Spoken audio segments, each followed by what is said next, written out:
Hello, welcome to the lesson overview video for MyStar's remote learning lesson number 6, Constructing Explanations.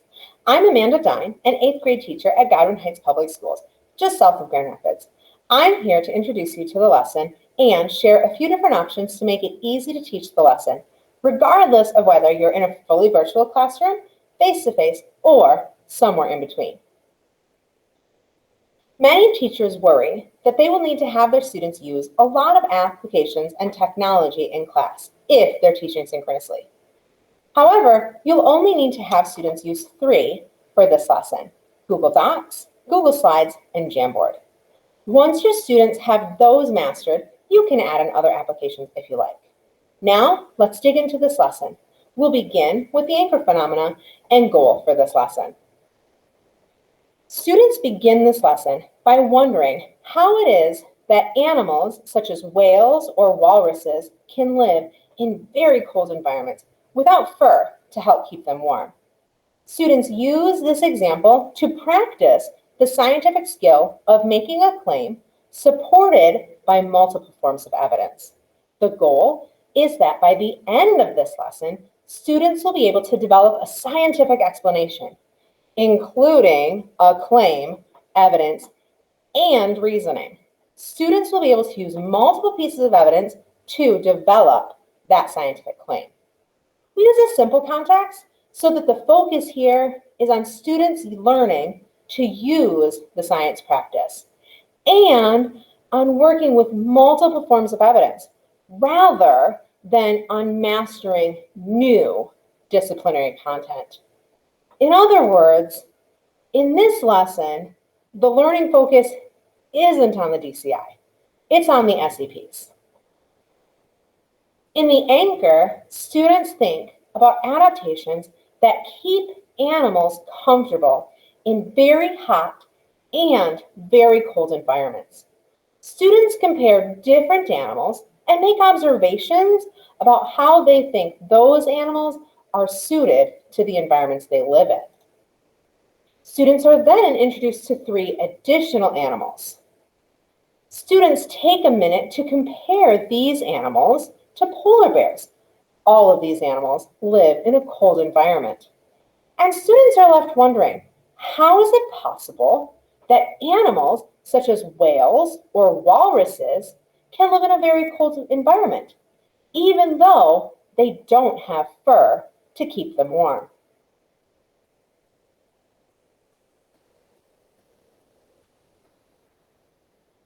In the uncover, students investigate whether fat can insulate from the cold. They conduct a short hands-on experiment that you can see here. This demonstration of the experiment shows, as you can see, that students cover 1 finger on one hand in approximately 1/4 cup of fat. Margarine or Vaseline works just fine here.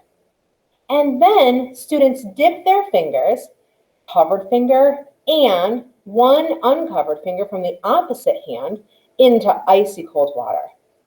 Students use a timer to measure how long their fingers are in the water.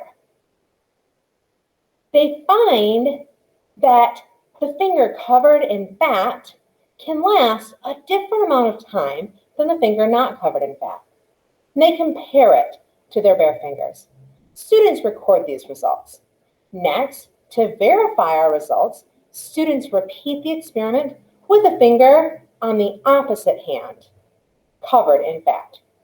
Students note that regardless of which hand they use, the finger with fat doesn't feel the cold as quickly as the finger without fat.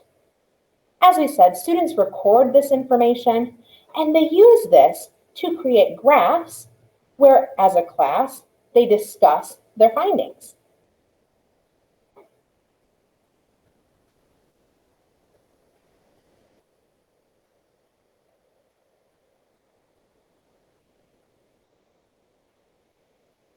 In the share portion of this lesson, students share their findings from the Fat Lab with the class. This can be done in person and remote with the use of tools such as Jamboard or through a resource like Google Slides. Students create bar graphs and share the results, and based on the results as a class, students are able to make a claim and identify evidence from their experiment that supports their claim. In our Connect, students gather more evidence from an article that helps them figure out how it's possible that animals can live in very cold environments without fur. At this point, students are tasked with constructing a scientific explanation for this phenomena. Their explanation gains more pieces of evidence as well as reasoning. And then they're able to construct this explanation. The Check Your Progress engages students in constructing an argument using a slightly different phenomena, and it has students check their ability to support a claim using evidence that they've analyzed as well as reasoning for that evidence. The Check Your Progress in this remote learning lesson is listed as an additional extension. Last spring, when I taught this lesson, my classes did not complete the Check Your Progress because we were completely asynchronous, and my students didn't have my support with doing this, so we didn't complete the Check Your Progress. This lesson includes multiple opportunities to assess a student's ability to identify evidence that supports a claim. In a completely asynchronous instruction, students are completing 2 claim, evidence, and reasonings individually, and that allows you to see how they're able to use the science practice in a formative context. In synchronous and hybrid classrooms, you can also use the Check Your Progress task to get an understanding of individual student understanding.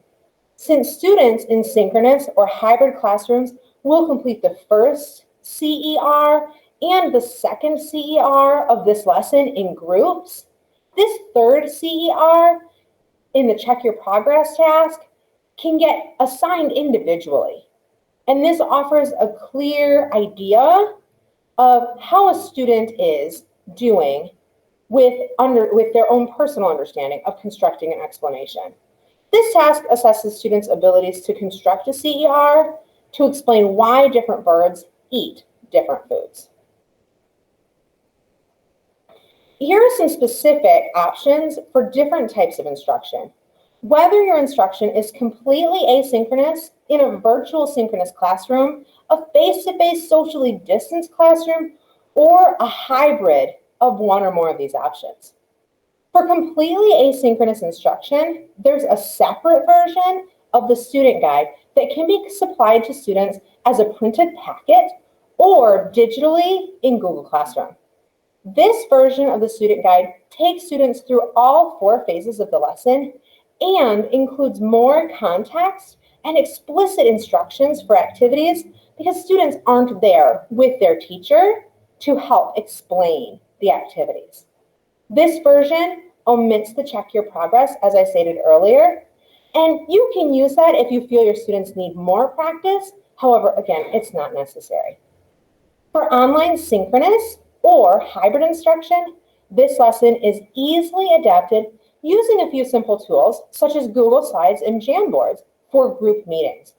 Some parts of the lesson lend themselves really well to working together as a class while meeting in Zoom or Google Hangouts. And other parts of the lesson work better for asynchronous days or as homework in between synchronous sections. For face-to-face instruction in a socially distant setting, students will need their own laptop computer to connect to Jamboard or Google Slides, in place of writing group ideas on giant whiteboards or butcher paper. We recommend having students do the Uncover experiment at home for homework. It can also be done individually in the classroom, but you would have to set it up for each student individually. Here are some more details about how to split the lesson up for hybrid instruction. The anchor part of this lesson is best adapted for a synchronous session, whether you're online in a virtual classroom or in a socially distanced classroom. Students can share their observations of similarities and differences in Jamboard, which lets them share virtual Post-it notes on a virtual board, or in a similar program. Even Google Slides works with this in a pinch. The uncover experiment is easiest done individually by students in between class meetings. Students will need to do it themselves to feel the difference that the fat makes. It doesn't really work as a demonstration. This experiment is simple, and it's possible to do as homework because of this. If your students need support making graphs, you might provide time to do that part together as a group when you meet. The share idea phase needs to be done together as a class in a synchronous session. This phase provides an opportunity for students to fully make sense together of what they saw in the uncover. Students share their graphs. There's many options for doing this. Graphs can be put on Google Slides, graphs can be added to Jamboards, and students are given the chance to engage in a discussion together and interpret the results. Setting graphs side by side really gives students a chance to see what's happening and to see how the results are similar. In this phase, students learn new science words and are able to construct their first claim, evidence, and reasoning of this lesson together. The connect phase is flexible. It can be done individually in between class meetings or together in small groups during a synchronous session. This choice will depend on how often you see your students and on whether you are meeting together when you reach this phase. In this phase, students construct the second claim, evidence, and reasoning of the lesson. If you have students work on this phase individually, make sure that you make time in class to discuss the work together. The check your progress phase is also flexible. It should be done as an individual check on student understanding. However, it can be done together, probably silently in class, or as homework. As you've seen, there are many options for virtual instruction. It doesn't have to be complicated. And as you go, you will decide on your favorite ways of organizing instruction. And your students will become familiar with their new routines and their new tools. Thank you so much for watching this video. We really hope it's been helpful to you and that your students enjoy this lesson just as much as our students have.